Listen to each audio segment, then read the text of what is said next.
The events in this program are inspired by a true story. Names, dates, and details have been changed. Viewer discretion is advised.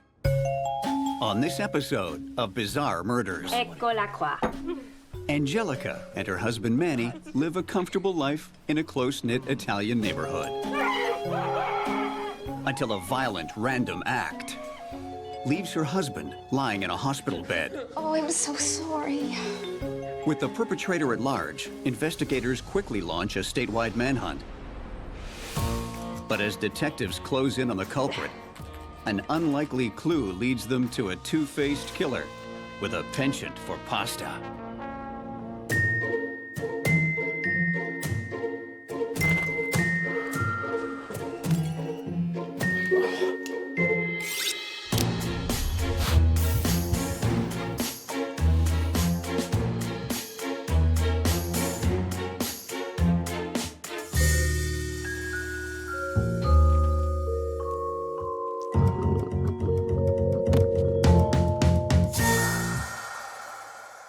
Nobody should die that way. I've never seen anything that horrific. One of the duties of a pathologist is to determine the cause of death. Watch on mobile devices or the big screen. All for free. No subscription required. Download Veely now.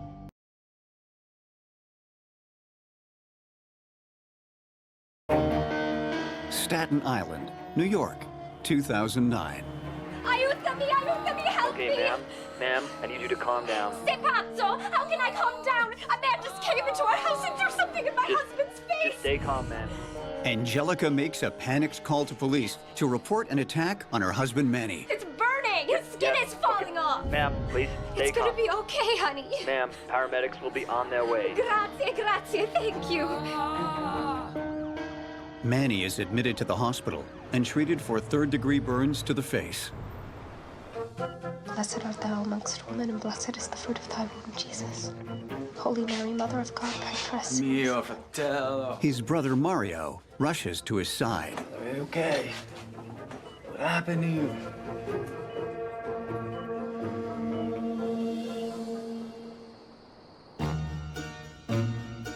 Angelica and Manny have been happily married for 5 years. He works as a real estate agent, and she's a veterinary technician. In their free time, there's nothing that makes them happier than baking. But as time goes on, Manny becomes more focused on work than his wife. Angelica begins to feel neglected and more than a little bit lonely. The day of the attack, Angelica once again tries to capture Manny's attention. Eccola qua. Bellissime. Grazie. She's prepared his favorite meal, spaghetti and meatballs. Perfetto. Vino? Sì, grazie. Just as they're sitting down to dinner, a masked man breaks into their house and throws a bottle of acid right in Manny's face. Over the course of my career, I've seen very few cases where acid is used as a weapon. But when I do see it, it immediately tells me one thing. This was not a random attack. The likelihood that this has been done by a stranger is almost zero. Think about it. The perpetrator is not trying to kill the victim. He's trying to maim him for life, a permanent and painful injury that will last until the day he dies. And that tells us two things about the criminal. One, this attack is personal. And two, they could benefit from a few anger management classes. And blessed is the fruit of thy womb, Jesus. Holy Mary, Mother of God, pray for us. The prayers of an overwrought Angelica are suddenly interrupted. I'm Detective Simon. How are you? Hey. How you doing? Hello, detective. He asks her to recount the previous night's events. You were there when the incident occurred? I was, yes. Can you tell me what happened? Yes. We were sitting at home. I hear a bang at the door. Someone walks in, throws acid in his face. Okay. Does Manny have any enemies you know of? No, none. Everyone loves Manny. Any business deals gone bad? Angelica can't think of a person in the world that would want to hurt Manny this way. Is that your husband? Oh, yes.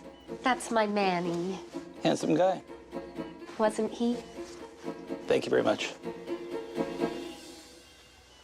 But Manny's brother Mario has more to add to Angelica's story. Detective. Hey, Yes. Mario. How are you? I'm no good, huh? What's wrong? Angelica, man, I don't trust her. He knows for a fact that Angelica has been two-timing Manny with some dude from Long Island. Something is not good. Something's going on. You have my card. All right. If I had $1 for every love triangle I've seen over my career, well, you know how that goes. A lover killing their rival is nothing new in my world. But what is new, and I really do appreciate the originality, is that he didn't kill the husband, he just maimed him. So it gets you wondering, what's going on in the mind of this jealous lover? Mark my words, where there's smoke, there's fire, and you smell that? There's definitely smoke here. Angelica, why don't you tell me what really happened? What do you mean, what really happened? Detective Simon confronts Angelica about her brother-in-law's accusation that she's been having an affair. It's not true. He tells me he's got evidence. But when the detective presses her, Okay, fine.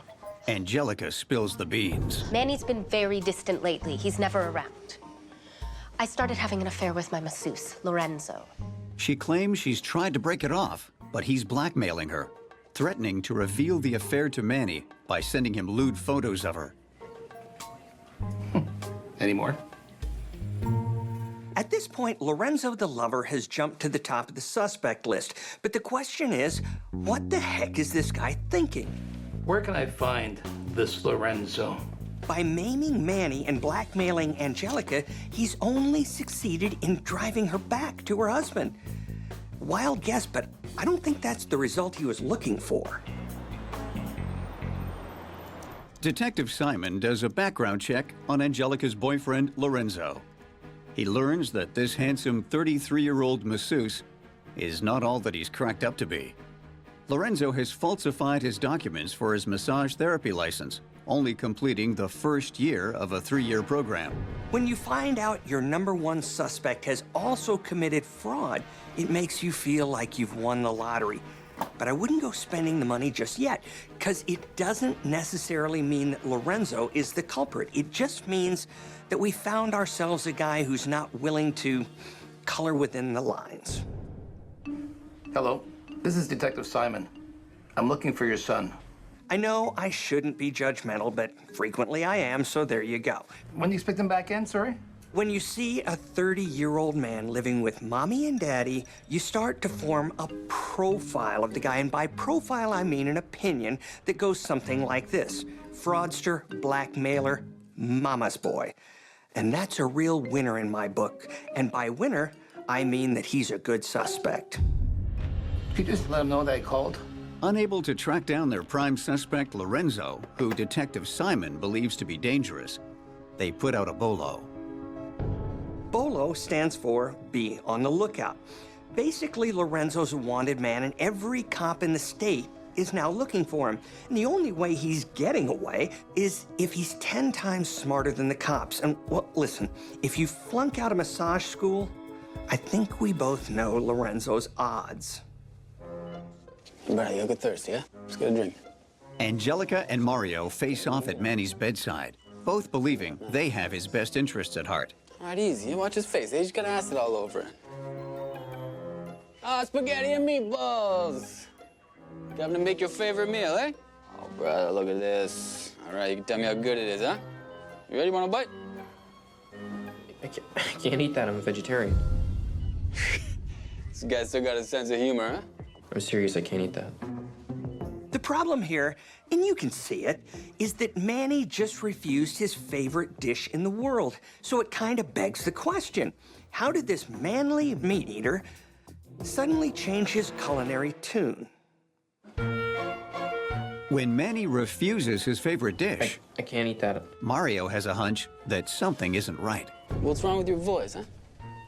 I read about this in a book. He experienced trauma while he was eating the meatballs. Now he has meat phobia. He has a meat phobia now. Yeah, he's not gonna eat meatballs anymore. He has a phobia of them. Meat phobia, and it affects the way your voice sounds too, right?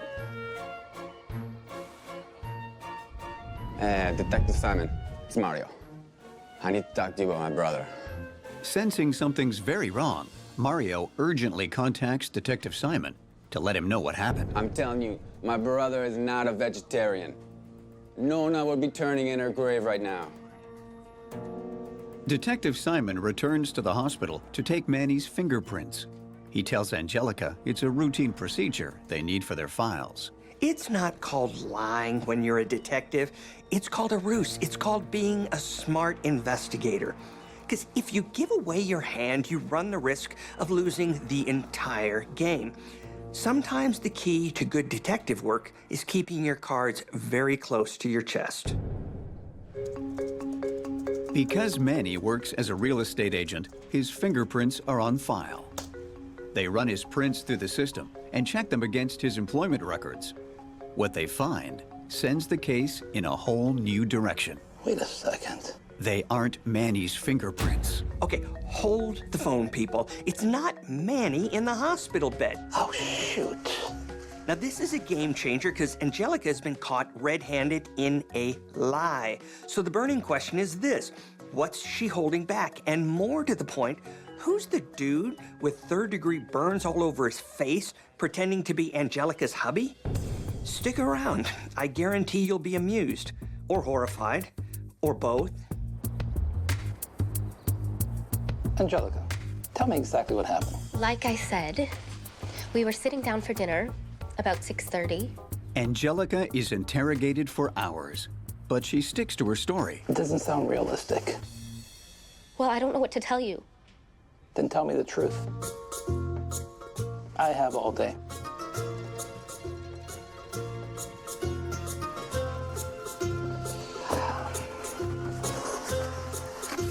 Why don't we start from the top again? Okay. I made spaghetti and meatballs.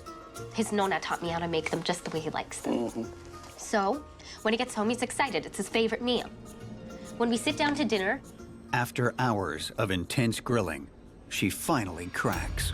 Okay. Okay, I'll tell you what really happened. After being married for almost 5 years, Angelica finds herself bored and lonely, while her husband works day and night. Enter Lorenzo, a young, handsome masseuse who finally gives her the hands-on attention she's been craving for years.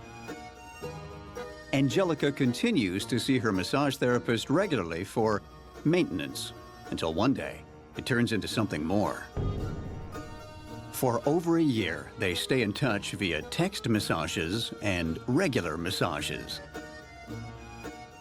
Because Manny works so many nights, To you, Lolo. To you, Mike. they have more and more chances to see each other, eventually meeting up regularly at Angelica's house. You have such perfect hands.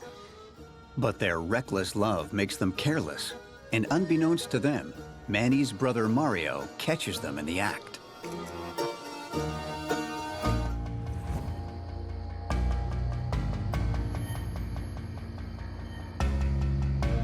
What's this? How could you do this to us? To me? Why, Angelica, why? Armed with the news that his wife is having an affair, Manny confronts Angelica. I see two mouths attached. No, No, what? No, That's what just is this? Donald. It's Donald. It's Donald? Yes. It's Donald. It's Tabitha's brother. Tabitha, my best friend. Okay. She denies everything and insists Mario must have seen her with her best friend's brother, planning a wedding shower for her, and have been spending a lot of time together. He was trying to see the pamphlet we're choosing her wedding cake. Look, it's true. When they say love is blind, what they mean, really, is love is kind of stupid. Instead of believing his brother, who he's known all his life and who has always had his best interests at heart, You know I would never cheat on you. I love you. I love you. he chooses to believe his wife's lame excuse. But the thing about hiding behind a huge cloak of denial is that it can often come back to bite you in the ass, and hard. Manny knows about us. Oh, no. A worried Angelica tells her lover Lorenzo that her husband has found out about their affair. I managed to convince him that it wasn't true, but it's only a matter of time until he finds out. What should we do? Look. Look at me. Let's run away. Okay? We'll run away together. Run away. But while Angelica wants nothing more than to ditch her dull life and start over, No, we can't run away. My mom and my dad, my sisters. she can't leave her family. They'd be crushed if she disappeared. Unless, But unwilling to let her lover go, if I can't go away, Angelica has an idea. then Manny should go away. Permanently. Whoa, whoa, whoa, whoa, whoa. So we've gone from, I can't leave my parents, they would be crushed, to, let's kill my husband. What would Mommy and Daddy think if they knew their darling daughter was considering a new career as a killer? But here's the thing about criminals. They can compartmentalize. On one hand, they don't want to hurt their family's feelings, and on the other hand, they make a decision to kill their husband in cold blood. Look, I never said this stuff made sense. Angelica hatches a plan. There's a syringe and some medicine I can get from the veterinarian's office. If we inject Manny with it, he'll fall asleep for hours. Then, when he's passed out, they'll kill him, hide his body, and Lorenzo will assume the identity of her husband. How are people gonna believe I'm Manny? Finally, somebody asks a smart question. I'm interested to see what she has in mind. Whatever it is, I guarantee it will be foolproof. Or maybe not. Look, he's the same height as you. Basically the same stature. It's just acid. We'll throw acid in your face. My face? And then they'll have to rebuild it with plastic surgery and they can make you look just like Manny. Lorenzo can then assume Manny's identity, Ouch. and the two can live happily ever after. I don't know. You don't know? It sounds like Angelica has been watching too many true crime reenactment shows. I don't see a problem with this plan, do you? Never mind Lorenzo would have to learn all about Manny's background, family, work, likes and dislikes. He'd then have to speak and act like Manny. Even the best actor would have a problem doing all that, much less a fake massage therapist. I'd laugh at this plan if an innocent man's life wasn't at stake. I thought you said you wanted to be with me. Don't you want to be with me, Lolo? I know I do. You said you loved me. I do. As Angelica convinces Lorenzo of the merits of her plan, Then we can do this. Okay, we can do it.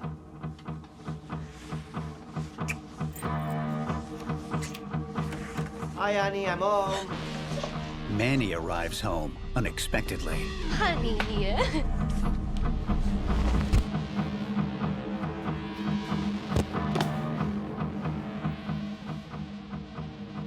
Great instincts, buddy. Whack the guy on the back of the head. You never heard about crawling out a window or running out a back door? You know, the way most cheaters escape a close call? Well, what do we do? Lorenzo doesn't wait for an answer, leaving Angelica to deal with the mess. Angelica's really got herself in a pickle. Her husband has just been clobbered over the head in his own home, and her lover has left her high and dry. The walls are starting to close in for good old Angie. As Manny recovers on the couch, Angelica concocts a story. What happened? You were sleepwalking and you fell and you hit your head on the coffee table. But Manny, confused, doesn't even remember going to bed. I was sleepwalking? Yeah, you were sleepwalking. Angelica assures him that with head injuries, you often forget important details. Honey, don't touch it. Not knowing what to believe, Manny looks deep into Angelica's eyes, searching for the truth. Okay, I know there's a rule that you don't blame the victim, but if he truly believes that cockamamie story about how he hurt his head, then he's got bigger problems than just a cheating wife. Remember what I said about denial? Well, it's sharpening its teeth right about now. You'll be fine. Are you sure? I'll take care of you. Angelica has managed to convince her husband Manny that the bump on the back of his head was caused by sleepwalking. You sleepwalk all the time, honey. But Angelica's not out of the woods yet. What, I think we need to call the doctor. Honey, no, it's just a little bump. All you need is some ice and some rest. Unable to convince Angelica to take him to the hospital, You'll be fine. I think I'm gonna call Mario. Manny calls his brother Mario instead. After taking his brother to the doctor to be treated for his head injury, Mario insists on staying with Manny. A silent standoff ensues as both Mario and Angelica watch over Manny. After a few hours, Angelica receives a text from Lorenzo. Who's that? It's my mom. I have to go to work, so she's gonna come and watch him. You can go home. Your mom, eh? Yeah, it's my mom. She'll take care of him. All right, yeah, I should probably take off anyways.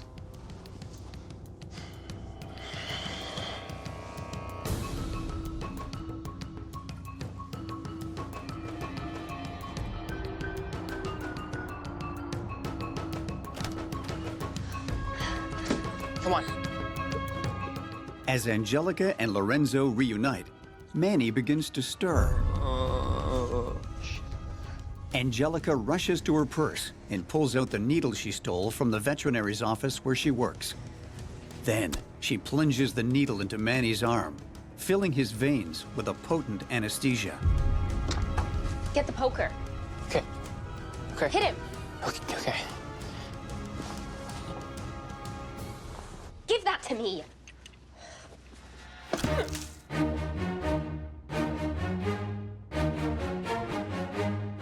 After a couple of blows to the noggin, she hands the poker to Lorenzo, Hit him.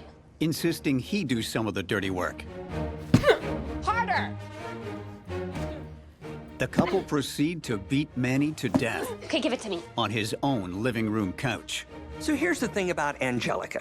She's managed to convince her husband the affair didn't happen, get his doting brother out of the house, and convince her lover to help her bash her husband's brains in. She's a master manipulator who will stop at nothing to get what she wants. If nothing else, she's a force to be reckoned with, and I'd certainly think twice before meeting her in a dark alley. Angelica and Lorenzo roll Manny's body in a bedsheet and drive to an abandoned building.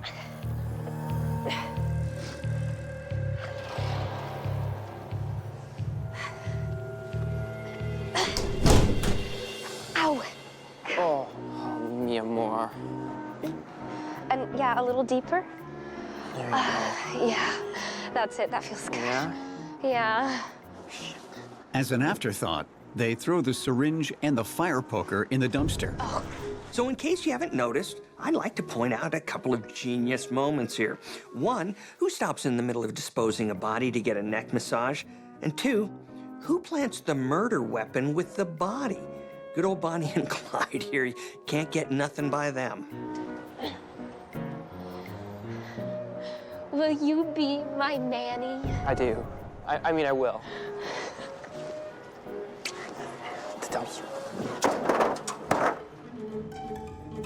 Angelica and Lorenzo return to the house Are you ready? I guess so. and put the next phase of their plan into action.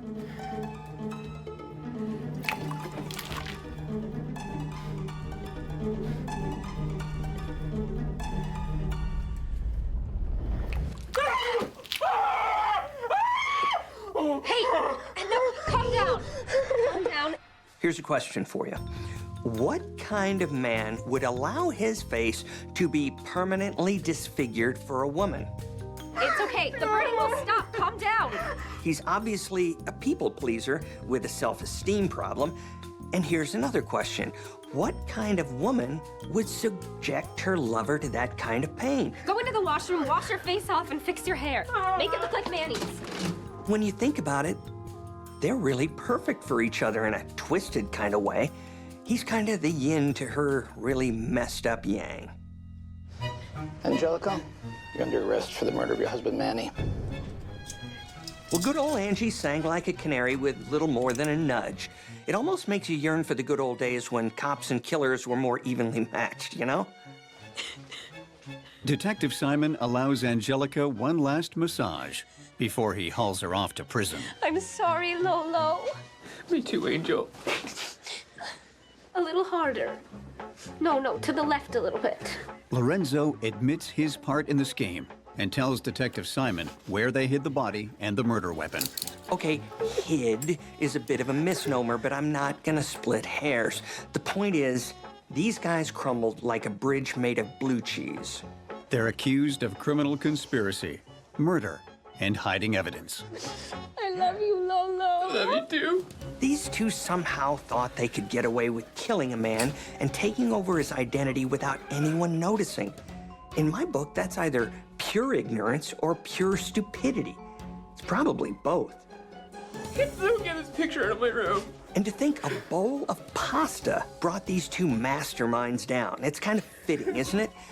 Lorenzo promised Angelica he would do anything for love. But eat meat? He wouldn't do that. Nope, he wouldn't do that. On this episode of Bizarre Murders, when a lingerie designer who appears to have it all is found bludgeoned to death with a sex paddle, police suspect she could be the victim of an intruder. But when they learn her life isn't as rosy as it seems, they'll do whatever it takes to get the case all sewn up.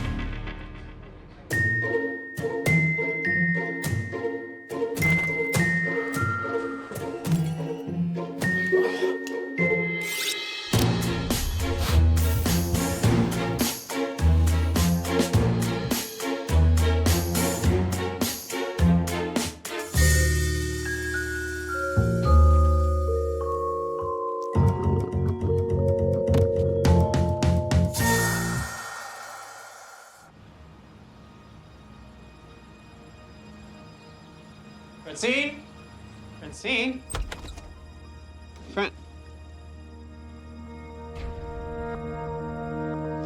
God, Francine. Francine. It's me, Ty. Francine, wake up. Not exactly the Monday morning Ty envisioned when he came to visit his good friend Francine. I need help, please. Hurry.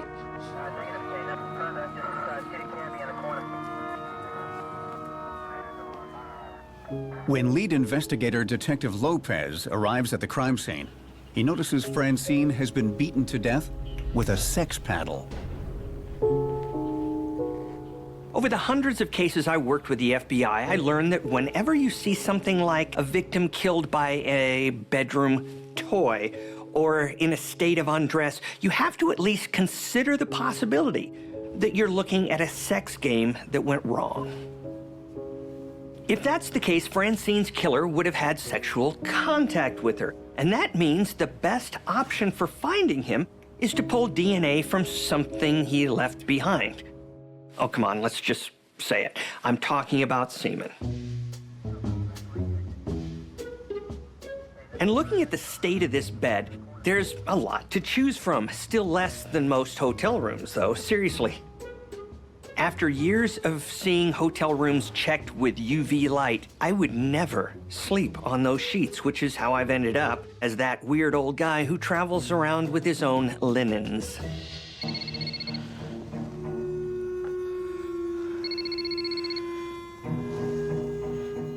Hello? Who is this? And why answer my wife's phone? This is Detective Lopez, and if your wife is Francine, there's been an incident. Alistair, Francine's husband, is out of town on his annual hunting trip with his frat buddies. 10 years ago, that's how he and Francine first met. It would change Francine's life forever. Hey, you must be Alistair. Hi, yeah. Francine. Francine? Yeah, Tim invited me over for the weekend. You hunt? No. At first, Francine wants nothing to do with Alistair. But Alistair is more than a little intrigued by her.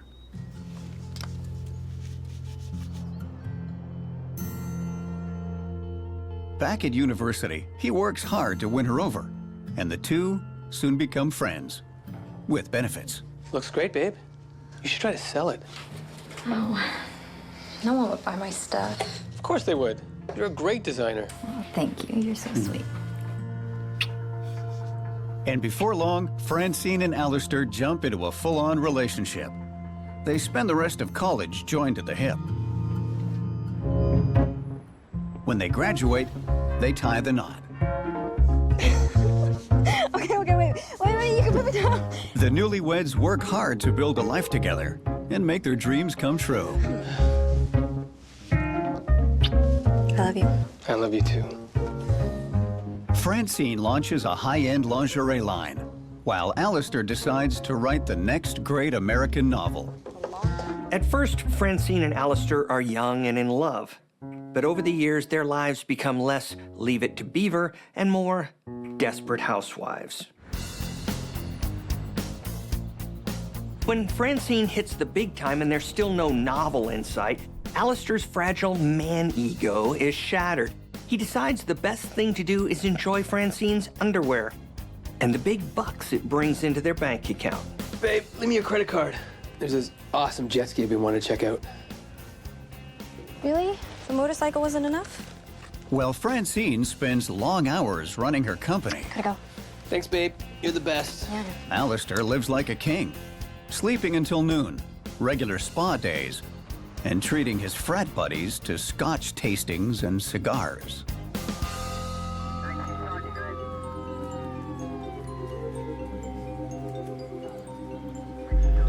As Alistair rushes back to the city, Detective Lopez turns to Francine's body for answers about when she got her deadly paddling.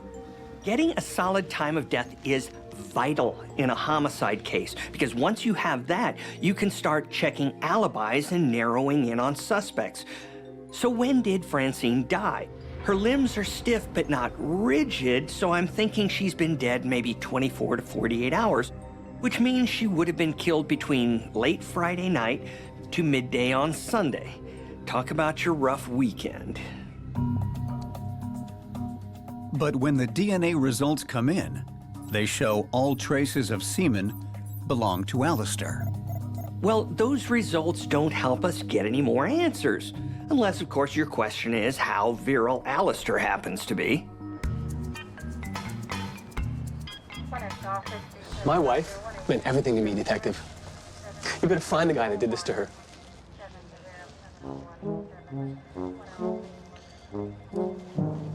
Here. Thanks. No problem. Alistair tells police the last time he saw Francine was right before he left on his annual frat reunion hunting trip. And everything was more than fine between them. Looking for this? Yes, I was.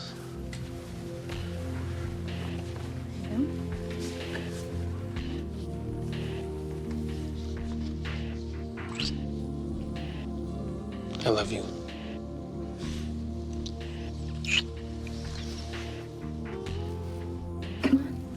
Woo!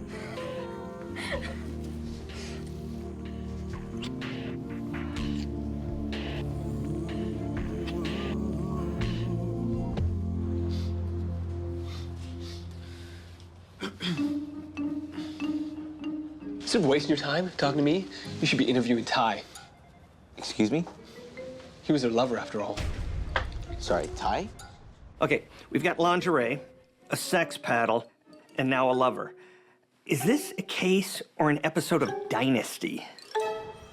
Alistair reveals to police that his wife Francine was having a fling with her friend Ty. I've been slaving since September with my nose to a book. I missed 100 mamacitas cause I ain't got time to look. So when my bros called me up, I didn't have But while Francine was seeing Ty on the side, she wasn't cheating. They were all part of a swingers club. Drop your keys in the fishbowl and pick up anybody else's you want to go home with.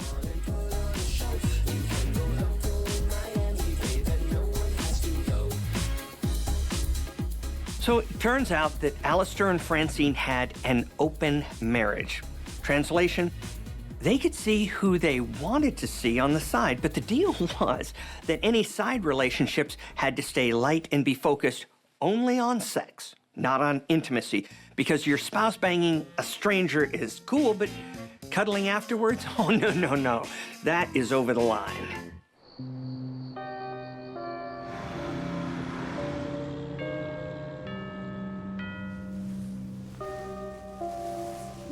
Over the years, Francine has developed a whole set of rules for their engagements, but Alistair is less than willing to follow them. I get that rules are supposed to protect against jealousy, but you really can't control emotions like that. At least, I don't think you can. I mean, it's not like I have first-hand experience swinging. I mean, clearly, I'm way too straight-laced for that. I mean, I'm blushing just talking about all this. Are we done? Hey, babe.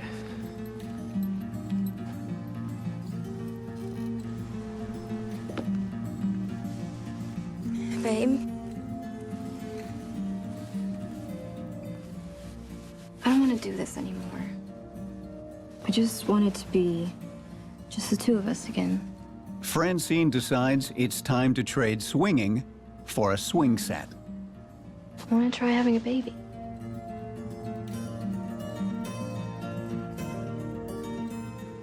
Of course, honey. Anything for you. You know that.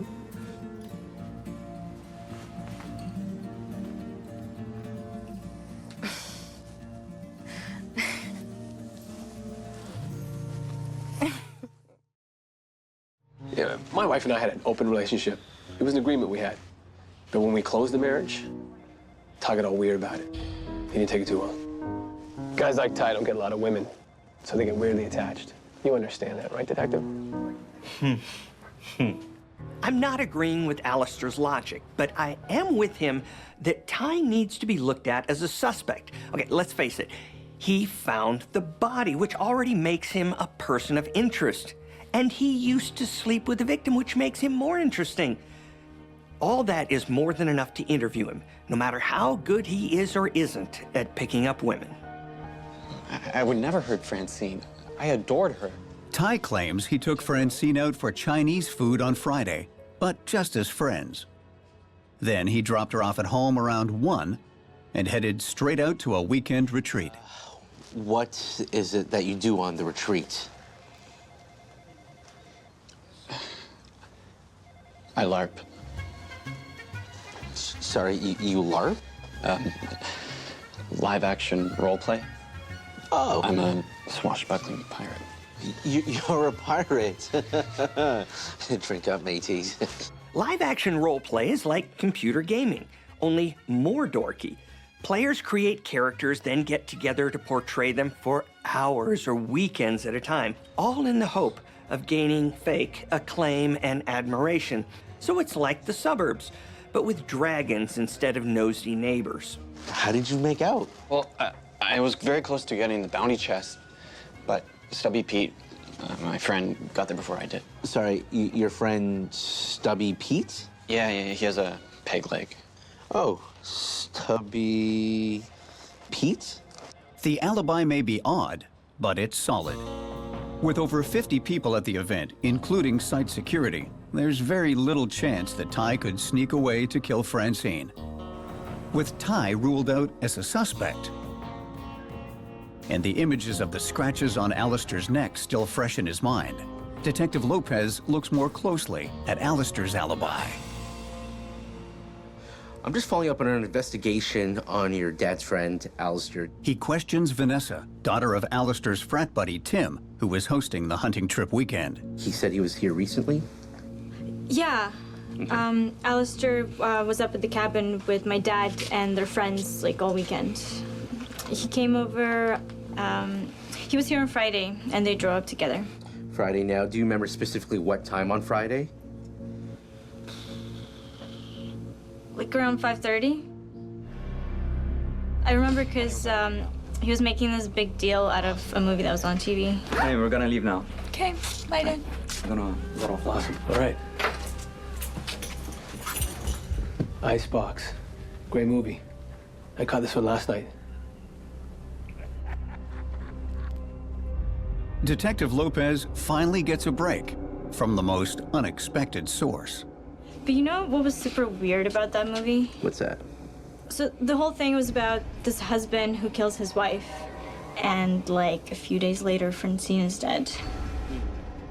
I don't know if I'd call that weird, and I certainly don't believe in coincidences.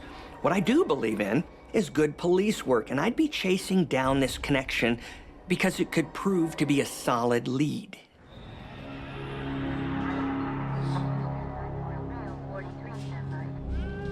When Detective Lopez watches Icebox, the movie Alistair was raving about before leaving town, he discovers that the husband not only kills his wife, but gets away with the crime by blasting the air conditioning in the house, distorting his victim's supposed time of death. Thanks for coming back. Detective Lopez calls Ty down to the station for another interview, but he only has one question in mind. When you discovered the body, how cold was it? What was the temperature like? Well, when I got there, the bedroom door was closed. The air conditioner was on full blast, so it was freezing. And I turned the AC off. Time of death is usually calculated based on factors like rigor mortis. But when a body is in the cold, rigor mortis can be delayed by hours, or if the temperature is below freezing, even days. Police thought Francine was killed between late Friday and late Saturday. But once you factor in the temperature of the room, you have to roll the time of death back. And we know she had lunch with Ty at 1 on Friday. But any time after that is in play. Now the question is, was she killed before Alistair left town, making him a viable suspect or not? Detective Lopez comes up with an unorthodox way to ascertain Francine's true time of death. Most people don't realize that the stomach stops working almost immediately after a victim dies. So whatever they just ate is basically preserved in their stomachs after death. Francine still had Chinese food in her stomach from her 1 o'clock lunch with Ty. The stomach takes a maximum of 8 hours to digest food. So Francine's time of death must be somewhere between 1 and 9 p.m. on Friday. But the only way to prove that is to establish how many hours it takes for the same Chinese food to get as digested as the contents of Francine's stomach. And the only way to do that is to eat the same food as Francine and then throw it up at regular intervals until there's a match. And you know what that means? It means this case is about to get gross.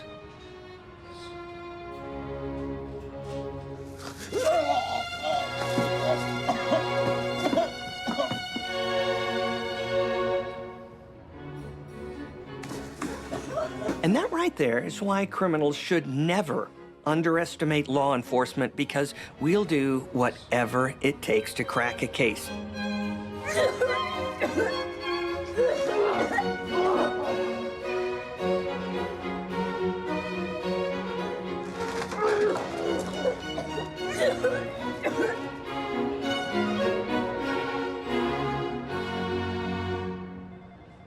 The whole situation may seem bizarre, but it works. The food matches at 4 hours, which means Francine was killed right around 5 p.m. That gives Alistair just enough time to have committed the murder, then driven over to Tim's house. I know it's rude to eat and run, but what about kill and run? That's gotta be worse. A year after Francine's death, Detective Lopez's case against Alistair has gone cold. But then, Tim's daughter comes forward. So, the night that Alistair came over? With a confession that cracks the case wide open.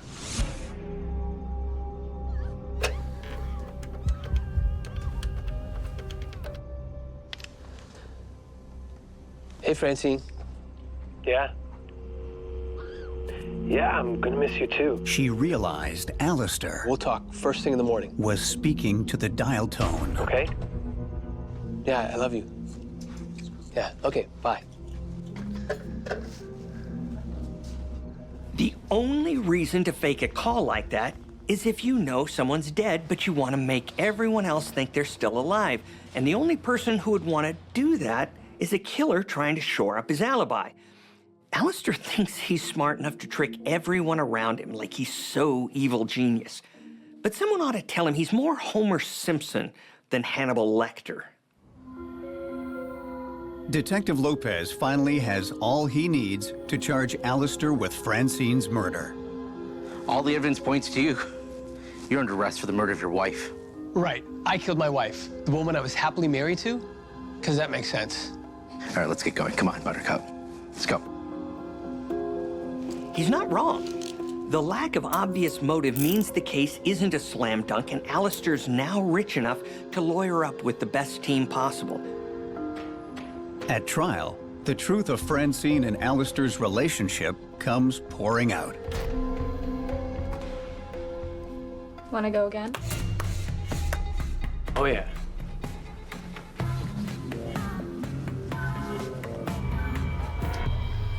Get out of my house. Get out!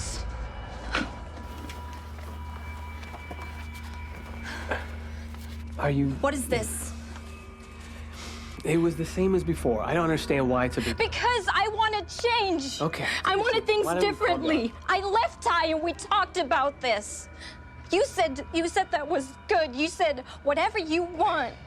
I said what I thought Then you what? wanted to hear, okay? Is that what you want? I don't want a baby. It's not about you.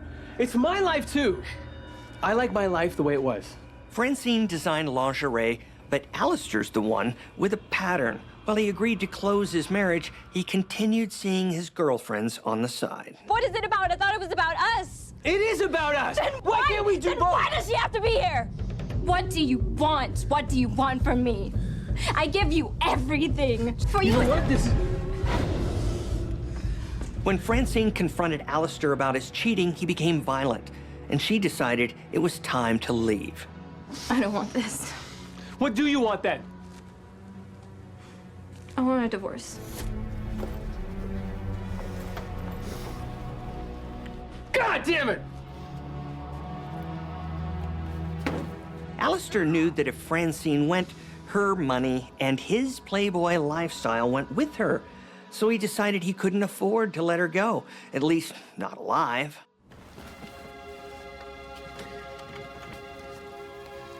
Get my shirt. What are you wearing that for? Don't worry, it's not for you.